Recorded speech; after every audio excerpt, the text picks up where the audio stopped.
Hey everybody, welcome back. This is the Daily Bern. Come on in. This is the war room of the political revolution. What this is a daily inspirational show that I made for all of us that are out here working every day in this political revolution in order to build and restore our government into something that works for the people. Please like and share and comment. Any interaction in the show helps us do better in the algorithm and get out to more viewers. And we have to support independent journalism and be the media. It's our job to spread the truth and get this message out there. So please share and like and all that. And thank you for doing that. Thanks for coming to the Daily Bern. I'm your host, Sean Yankee. And today I wanted to begin the burn with a quote by George Washington Carver. It goes, 99% of the failures come from people who have the habit of making excuses. When you start making excuses for yourself, you are preparing your mind to give up. You are making it okay in your mind to quit. Well, you may be able to make yourself feel okay with giving up, but will you accomplish anything? No. You have to keep pushing forward to get anything done. You have to keep going, even when it's hard, especially when it's hard. And that is how you win. That is how you achieve your goals. You set your mind to it and you back it up with work. Don't make excuses. Challenges and hard times will come at you, but don't focus on the hard times. Push through them. Life makes you earn what you want. You have to prove to life that you are worthy. Prove to life that you are willing to do the work needed to get what you want out of it. Because life will not give you anything. Sure, you stumble into some things from time to time, but anything of value, anything really important and of real worth takes work to get. So don't dwell on the challenges you face and start making excuses why you can't do something. Push harder when you hit those obstacles, and you will grow stronger instead of weaker. And this all begins in your mindset. You have got to believe. Your mind is powerful, much more powerful than we realize, and mastering your thoughts can go a long way towards changing your world. Feed the positive thoughts instead of the negative. Don't focus on how hard it is. Focus on your goal and how rewarding it will be once you achieve it. Look at the big picture and remember that you set out to do something, and you cannot let life stop you from accomplishing your goals. You have to get out there and take it. Nothing will happen for you if you just wait for it to come. You've got to make it happen. Do the work, even when you don't want to, or it's hard, or when life knocks you down, and it will. The most important thing is that when it does, you get back up. You got to get back up. Keep moving forward. That is how you win. That is how you accomplish your goals. Sure, you could quit. That voice in your head is right, too. The pain will stop. All the hard stuff, that's all over. It won't be hard anymore. But you won't be moving forward anymore either. You'll be right where you were, sitting still. Be safe, but going nowhere. And we have got to understand that this is our fight. And we have got to believe that we can do this. And when enough of us own this and believe in it, we will win. It's that simple. It really is. And this is no magic trick. It's just the way that it's always been.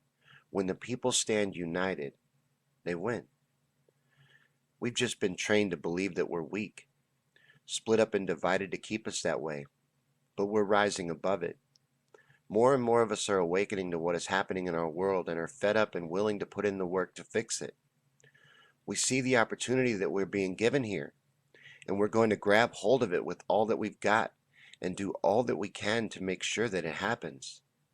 Now, I include a link in the description of every Daily Bern to BernieSanders.com. Please go there and see if there's any way that you can help out the campaign by becoming one of the more than 2 million of us that are already volunteering and doing all we can to get Bernie elected president and change our country and our government. There's tons of ways to volunteer. You'd be amazed, really. There's lots of options, or donate any amount. Any amount would help us out tremendously.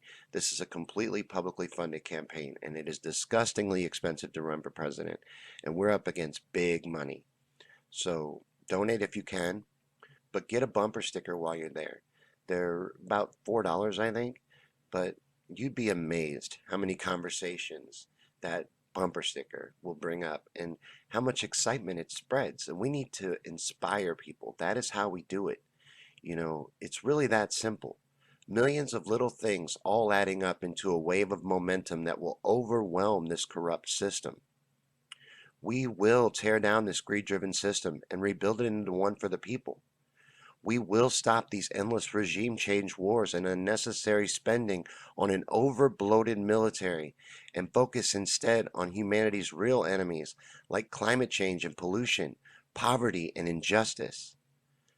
We will change our society from a survival of the fittest mentality to one of love and compassion, and give our children hope for the future and teach them how to keep this revolution going so that we don't ever end up back in this situation again. This fight of ours never ends. This doesn't stop when we get Bernie elected. We keep fighting right along beside him, and that's how this change happens. We can have this. We can build a better future. We can make these changes. All that we have to do is stay united, stay strong, and do all that we can. But it all starts with believing in it and having a winning mindset. You can defeat yourself in your own mind before you ever start if you allow weak thoughts to dominate. You've got to retrain your brain. You can exercise your mind and train it to focus on the positives and the possibilities instead of the negatives and the challenges. Train yourself to have the mindset of a winner. Winners don't focus on how hard it's going to be. Winners put in the work and get it done. And when it gets hard, winners work harder. They don't give up and quit. And most important, when they get knocked down, they get back up. I'm going to tell you a little story. It's a sports story. It's from February of 1990. Buster Douglas was fighting Mike Tyson for the heavyweight title. Mike Tyson was indestructible at that time. He was in his prime. He was a beast, knocking out every opponent in seconds, most never making it out of the first round. And Buster was a heavy underdog. No one expected him to win. Nobody. Nobody believed Mike could even lose. Everyone was terrified of him, and he destroyed everyone that he fought. But Buster believed he could win. He trained for that fight believing he could beat Mike Tyson. He could be the first to do it. No one had ever beaten Mike Tyson. He was 37-0. Meanwhile, Buster had been beaten 4 times in his career and was a 42-1 underdog going into the fight. No one considered Buster Douglas to be that great of a boxer even. He wasn't a big name. Nobody believed he could do this. Nobody but Buster Douglas. Now the fight began, and Mike went after him hard like he always did, but Buster kept standing. Buster was fighting. He was holding his own. Round after round, Buster took Mike's best and kept moving forward. He pushed through, and he kept coming. And in the 8th, Tyson landed an uppercut. It finally put Buster down on the canvas. And this was it for sure. He had done better than anyone ever had against Mike Tyson, but he was done. Everyone was sure of it, and as soon as the ref began counting, the announcers were wrapping up the fight, and then the unthinkable happened. Buster got back up. So Tyson came at him even harder. But Buster kept fighting, kept moving forward, and in the 10th round, Buster landed his own big uppercut on Tyson.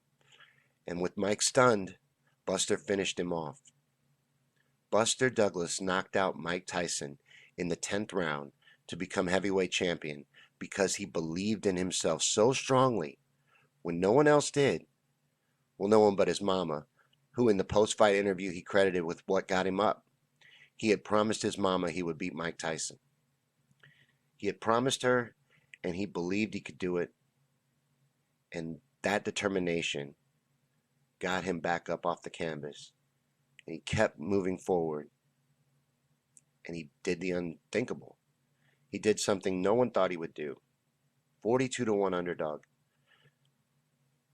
Beat Mike Tyson in his prime. Now, honestly, when Mike Tyson talks about this fight, and it's true, he didn't train for it. He didn't think anybody could beat him. He thought he was indestructible, and he was at the time. He was very scary. Everyone was afraid of Mike Tyson. But when Buster walked in, you could tell he wasn't. Buster believed he could do it. He believed he belonged there. He believed he had a chance, and he knew he was going to do everything he had to do to win. And he did.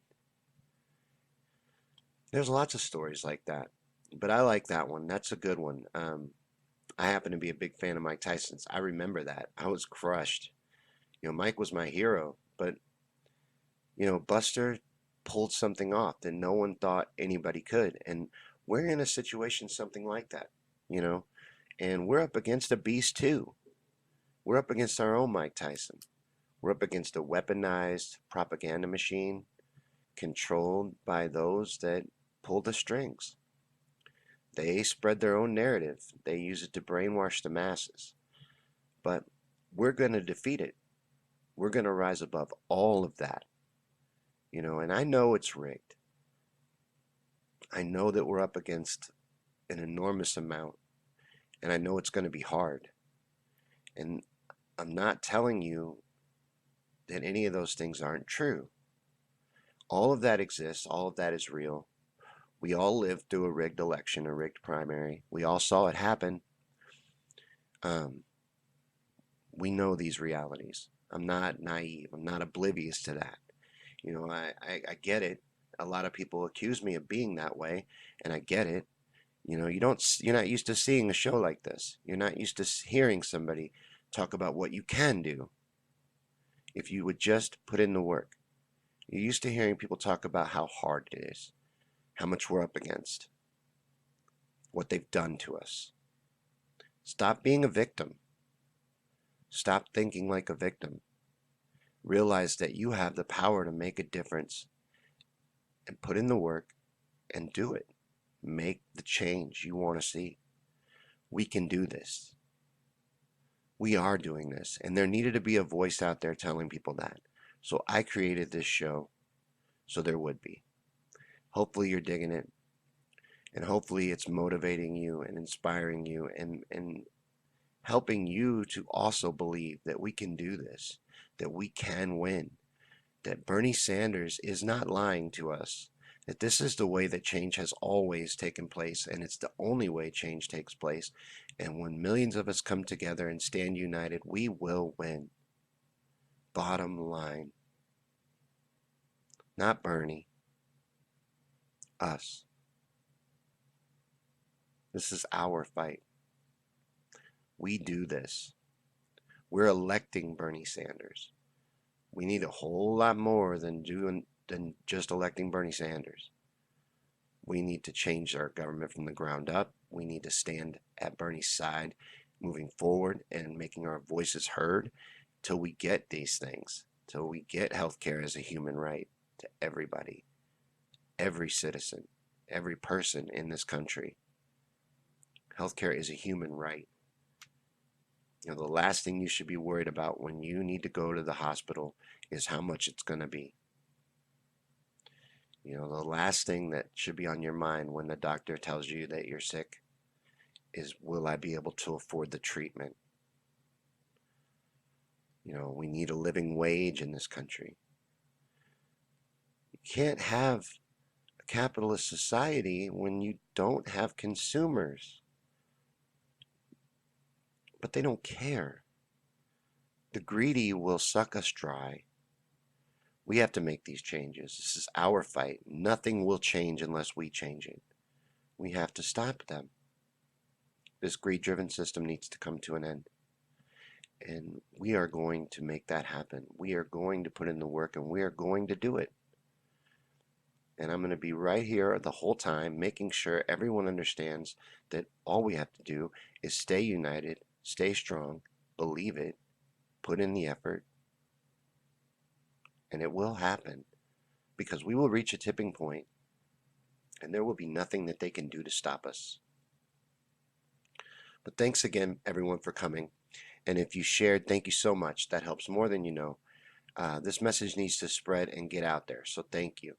Real quick, I wanted to get into the comments from the last episode that we didn't get to during that episode. I was talking about the polls. We were in the news. We went through the new polls that have Bernie down in single digits at 9% and Joe Biden at 28.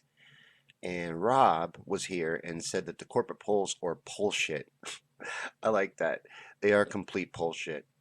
They're ridiculous, and it's propaganda. It's lies. It's to make the average person believe that we are weaker than we actually are. They're terrified of us. They're terrified of us. And when the voting starts, this lying is going to get harder. Not that it's going to stop, but it's going to get a lot harder. But Terry was here, and this is the first time I've ever seen Terry at the show, so welcome to the Bern, Terry. And she asked what time we are on. I have an announcement. We're going to air every day at 9:30 a.m. moving forward. 9:30 a.m. Central Time.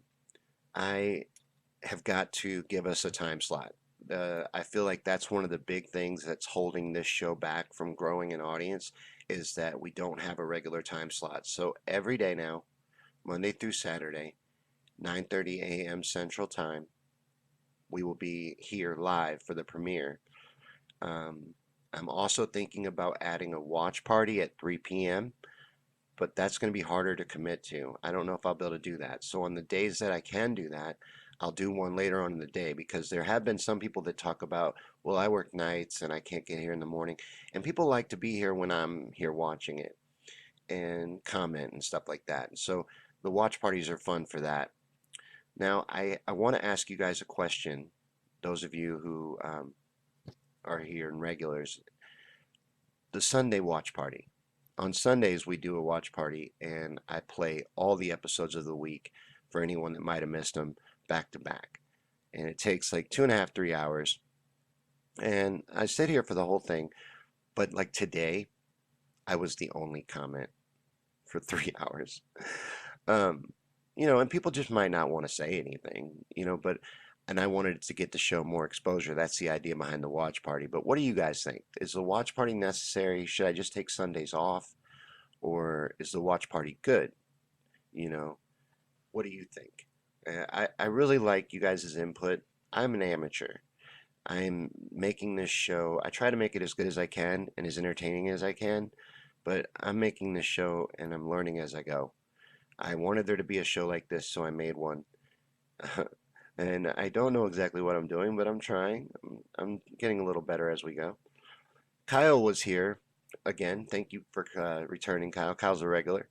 He was here and he won our trivia contest. We had a trivia question yesterday, or not yesterday, Saturday. We had a trivia question in the beginning of the burn, and Kyle was the only one that got it, and he knew the movie that it was from. It was Rocky Balboa. It was a quote. There was a movie. I shared a movie quote from the movie Rocky Balboa, and Kyle nailed it. But next, let's head over to the Daily Bern Newsroom.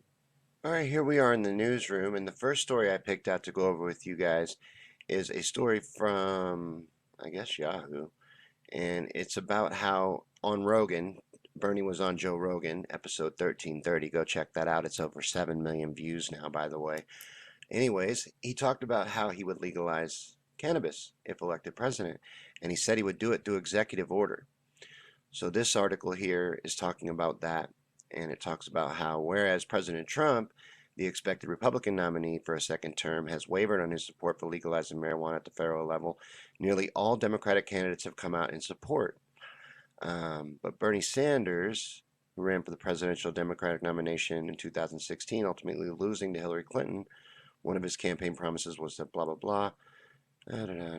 While speaking with Joe Rogan on the Joe Rogan Experience podcast, Sanders had this to say. When I ran for president for the Democratic nomination in 2016, I talked about a broken criminal justice system, which ends up having in the United States more people in jail than any other country. And what I call for then and what I call for now is the legalization of marijuana in America.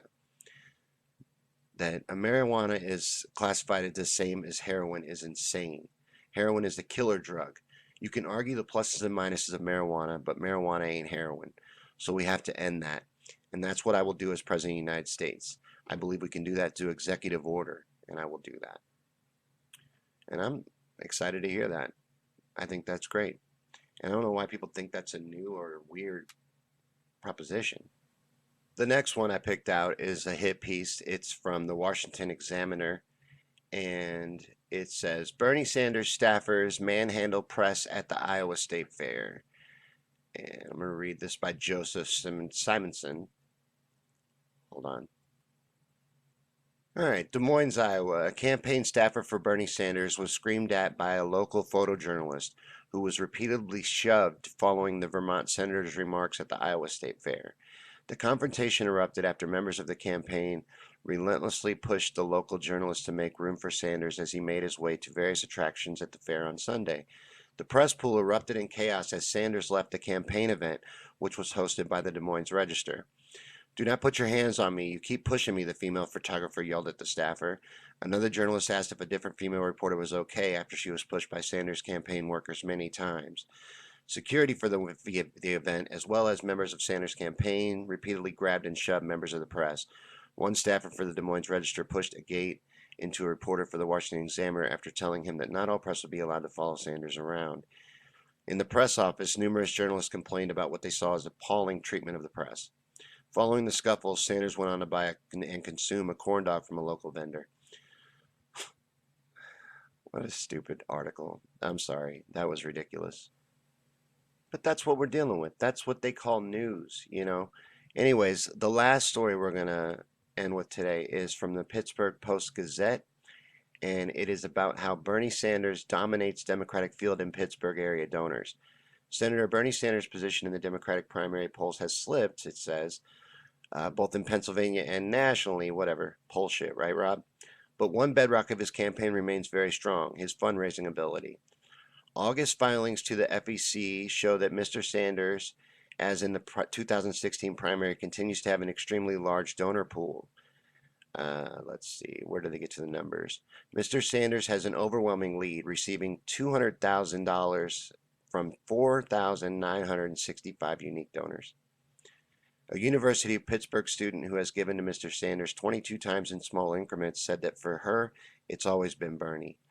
"He's always been fighting for us. The record will show that. He talks to us, even my generation," Miss Lowenstein, 23, said. In addition to her regular donations, Miss Lowenstein attended a rally Mr. Sanders held in Pitt in April, one of just 2 front-runner visits to the area so far this campaign. She likes his proposals to cancel student debt and create a single-payer health care system. The next best fundraiser, our next closest one in the area, is Elizabeth Warren with $129,000 from 2,877 donors. Mayor Pete Buttigieg is in third with 122 from 2,500 donors. Where's Biden? Biden, 120,000, 2,000 donors. Harris coming in at 65,000 and Tulsi at 17. But that's the numbers that matter. Look at this. Look at this on a chart. I mean, he's more than all of them combined. Not really, but I told you I'm terrible at math. But look at this. Twice. Double. Bernie is the front runner. Donations are real support. I don't care what bullshit polls tell you when you call people on landlines and exclude certain age groups. So we just have to fight that. This is what matters. Bernie is crushing it. We are crushing it. So that was the news relevant to our revolution that I wanted to share with you today. Next, we're going to get into what's going on with the campaign. If you want to stay informed on Bernie events, text Bernie to 67760, and that will put you in the texting program, which volunteers like me text out events and information and things relevant to the revolution, stuff like that. So it's a really good program. Or get the Bern app from wherever you get your phone apps, the Google Play Store or Apple Store or whatever, and that'll keep you informed. And I think that one also counts you as a supporter statistically, so that's good too. Or to watch this show every day, because I'll do Bernie events each day. The campaign just wrapped up in Iowa, where they did 9 events, and they're going to be back in Iowa on the 19th for the press, staff, and softball game, or the press and staff softball game, where the Bernie staff members take on members of the press, and I hope they crush them. They'll give it no coverage, but I hope that the staff members destroy them. Run up the score, Bernie. But that's going to take place at Iowa's iconic Field of Dreams baseball park. So that'll be really cool. And hopefully it does get coverage. I would like to see that. But that's what the campaign is going to be up to. And we've come to the end of another episode of the Daily Bern. Thank you guys so much for coming and all of your support. Those of you who have been really championing this show and doing all you can to get it out there to more people. I really appreciate that. That means a lot to me. This is just a baby show. It's only 3 months old. This is our 85th episode, by the way. So we've been chugging along and we're growing. We're getting a nice little audience, getting a lot of turnout at the premieres. And I think having a regular time slot moving forward is going to help a lot with that. So thank you so much for your help, basically, is what I'm saying. And thank you to all of you that are out there fighting in this revolution in order to fix our government and restore it to something that works for the people. You're warriors. And I'm very proud of all of you. I see you out there, trust me. And, I know that we see each other out there fighting. It sometimes feels like you're alone. But that's what this show is supposed to be, a place where we all gather and draw inspiration and motivate each other. So if you commented, thank you so much for that. That really does help. Not only do I like reading your comments, but it does help with the algorithm, Facebook's little algorithm. It helps us get out and more people see the show. So thanks for all of that. And just stay positive. Focus on keeping yourself positive and like I said, thinking like a winner. Don't make excuses. Stop listening to all of the negative. There's way too much of that. That's why I started this show. I like a lot of independent journalism, but what I don't see in independent journalism is them using their platform to speak truth to power, to enforce, like Bernie's doing, that the people have to rise up. You have to overwhelm them. You have to outnumber them. We outnumber them. We have to use our numbers and use our unity. That's how change takes place. And these independent journalists that aren't pushing that, I think, are being irresponsible. And they're instead talking about how the DNC has got new rules and they're making it harder and it's all rigged and there's nothing you can do and here they go again, they're cheating us and look at these rigged polls, and just focusing on the negative all the time. And not that you don't report on that, of course report on that, but tell people what they need to do. You're running a 24-hour-a-day newsroom too, just like all the other news channels. You should have people on there reinforcing that this can be done. This voice and this message needs to be out there. We can do this. We are doing this. It's happening right now. We're all a part of something really big here, and we're going to win. So thanks for watching the Daily Bern. We will see you guys tomorrow for the next episode at 9:30 a.m. Central. We got a regular time now. So every day, Monday through Saturday, 9:30 a.m. Central, we'll have the Daily Bern, and I'll see you tomorrow. Thanks for watching.